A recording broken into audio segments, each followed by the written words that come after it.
motherfuckers are always trying to ice skate uphill. I think that, from Blade, is the most apropos thing for the New York Football Giants. This is Tim's New York Giants Straight Talk, powered by Online Big Blue LLC. Want to talk about the New York Football Giants. Want to talk about Bill Belichick. We also have a news segment today. So I'm very excited about our new segment that's coming in strong here. You have the contingency of Giant brass and personnel guys and general manager and assistant general manager. Oh, we're looking at Mr. Sanders in Colorado, drooling as we see it on Twitter.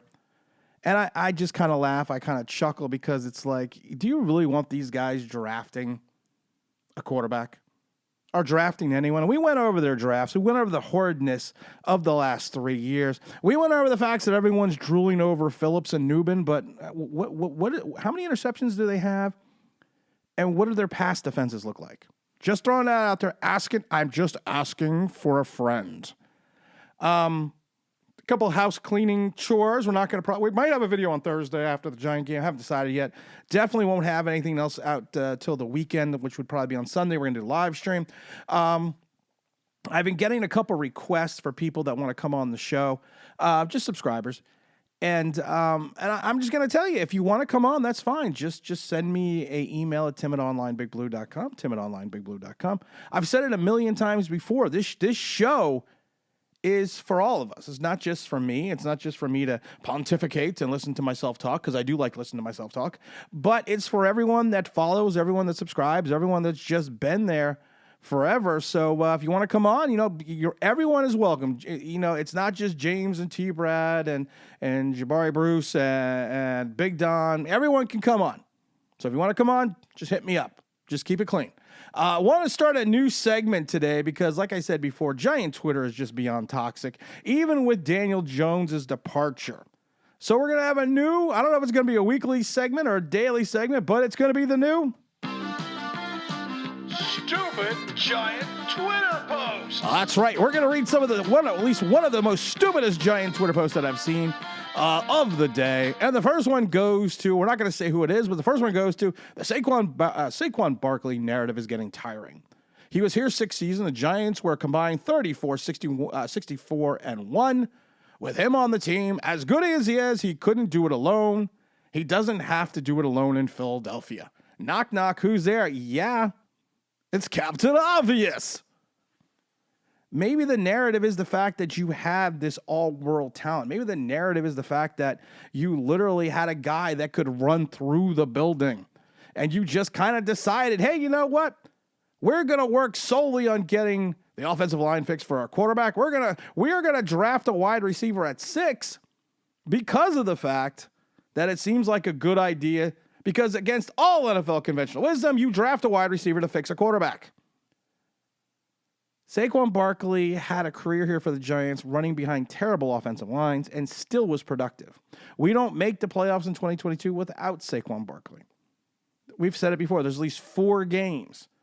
And for someone to say, well, you know what, just leave it alone. I'm tired of hearing the narrative. Well, the narrative is you let a guy who kind of said he wanted to be here leave because you didn't want to give him guaranteed money because you gave it all to Daniel Jones. I think that, and you watch him do what he does now in Philadelphia.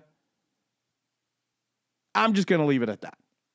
I want to talk about Dexter Lawrence for a minute because I love it. You're already back. We're going to get to the Belichick thing in a minute, but you're already backpedaling. I love it. He's already backpedaling on his comments from the other day. I don't know which is should be more considered soft. The way the Giants played on Sunday, and I didn't think they played soft. Said that before. I just think they didn't play well. But what's more soft?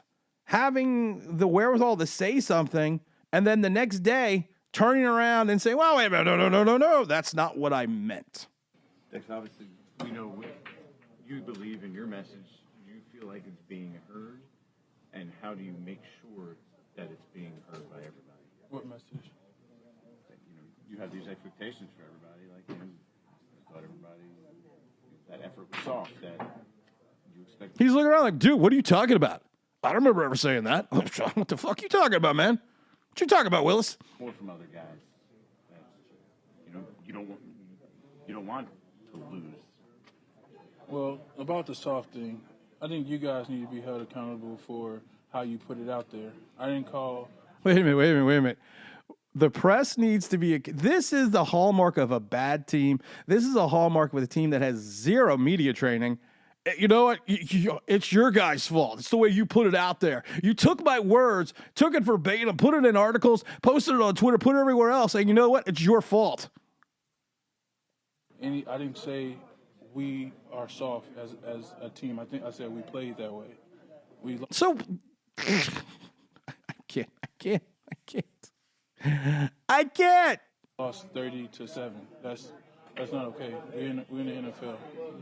So for y'all to put the message out that way is not okay as well, and should be held accountable for that. But Wait. Okay, let me get this straight. Are you not entertained? This is entertaining because the media should be held accountable for Dexter Lawrence's words. I at least give Malik Neighbors props because Malik Neighbors comes out the next day and said, "Well, they want me to speak up. They want me to be boisterous." I don't remember everyone saying that. First of all, I want to know who they is. Second of all, at least he has the stupidity to come out and back up his own stupid comments, because I don't remember everyone saying, "Hey, Malik, we want you to go out there and bash this team because you are a rookie." And we're gonna get to Carl Banks in a minute too, but I also got to get to Bill Belichick. But I mean, this is just dumbfounding to me. I think, like I said, we came out today with good energy. We came out today, embracing this moment that we have, and that we get to go play on Thanksgiving. So we're excited about that. So they came out with good energy today. I heard that last week they had a great practice. I heard that. Oh my God. You kind of think it just can't get any worse.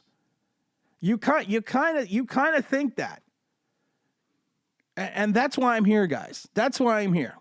You need people like me so you can point your fucking fingers and say, that's the bad guy. I'm going to be the bad guy. I'm gonna have to be the bad guy in Giantland, even with Daniel Jones gone.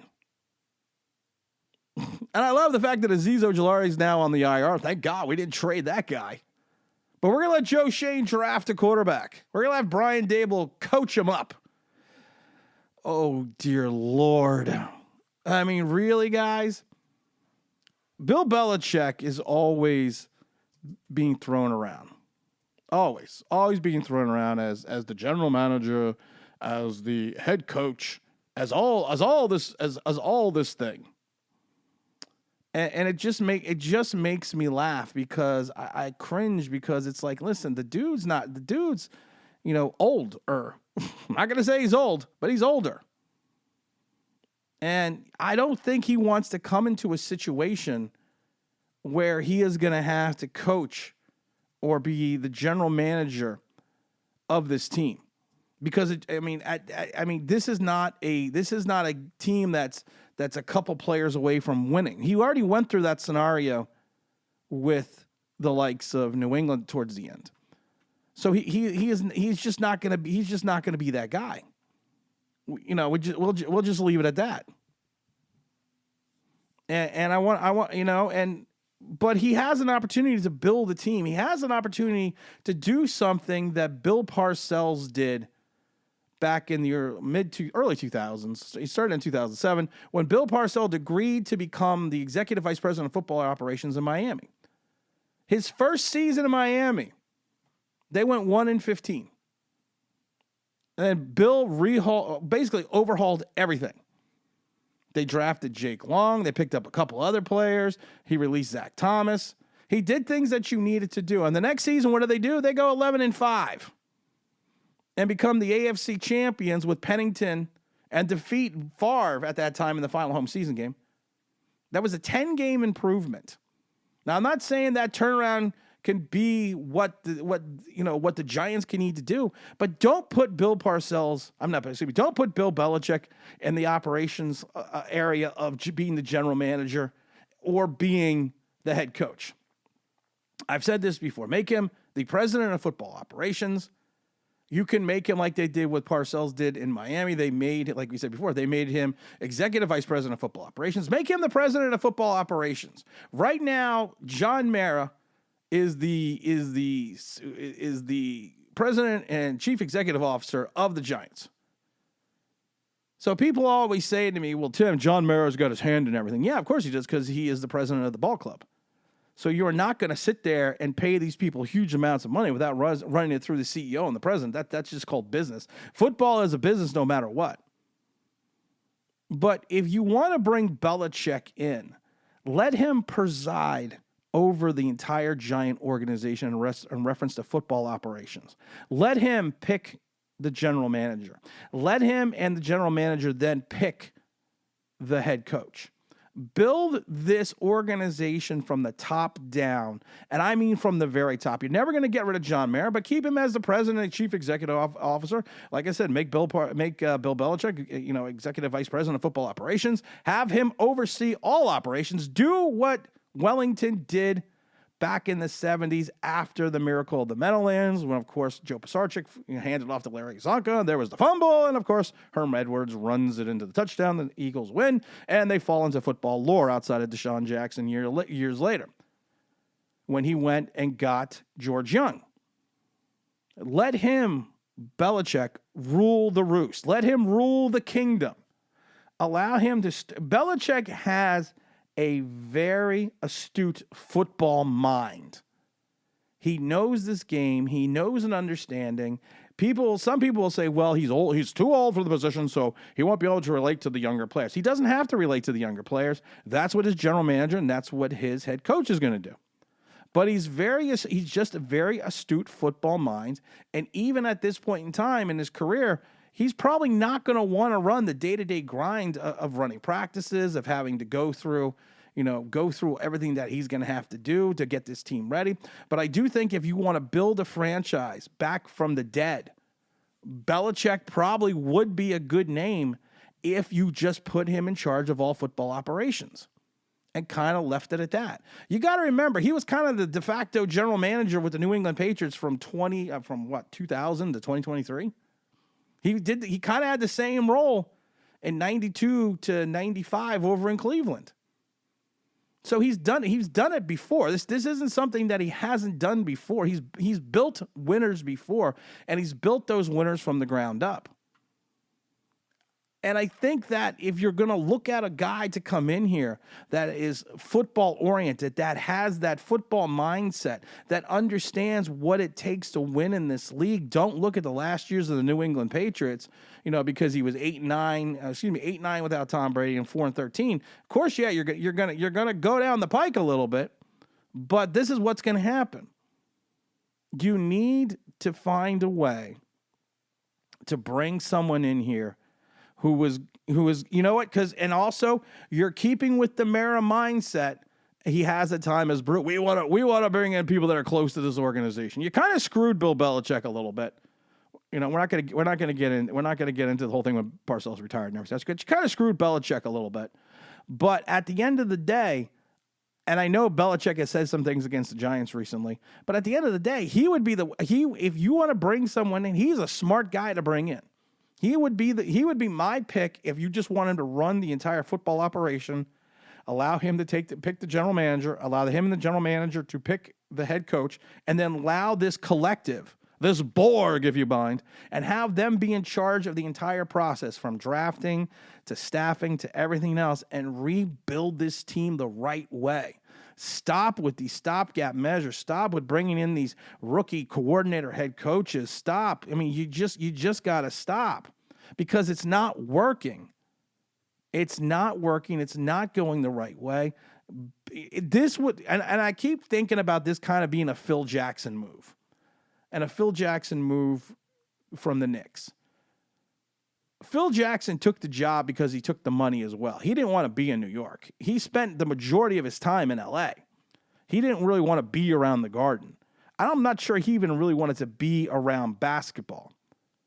Belichick is a football guy. Belichick, breathes football 24/7 since going back, to when he was going. I mean, hell, if you want, people forget. You go back to he was a special assistant. Belichick was in 1975 with the Baltimore Colts.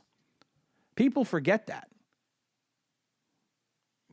So I mean, it's one of those things. He has lived and breathed football as everything from a special assistant to a defensive coordinator to a head coach to basically everything, to an assistant head coach and defensive backs coach, to a defensive coordinator again, to being the head coach for the Patriots. He would be the guy if you want to build this from the ground up. I want to wish everyone a happy Thanksgiving and happy Turkey Day. And if you don't celebrate Thanksgiving, some people don't, have yourself a happy Thursday.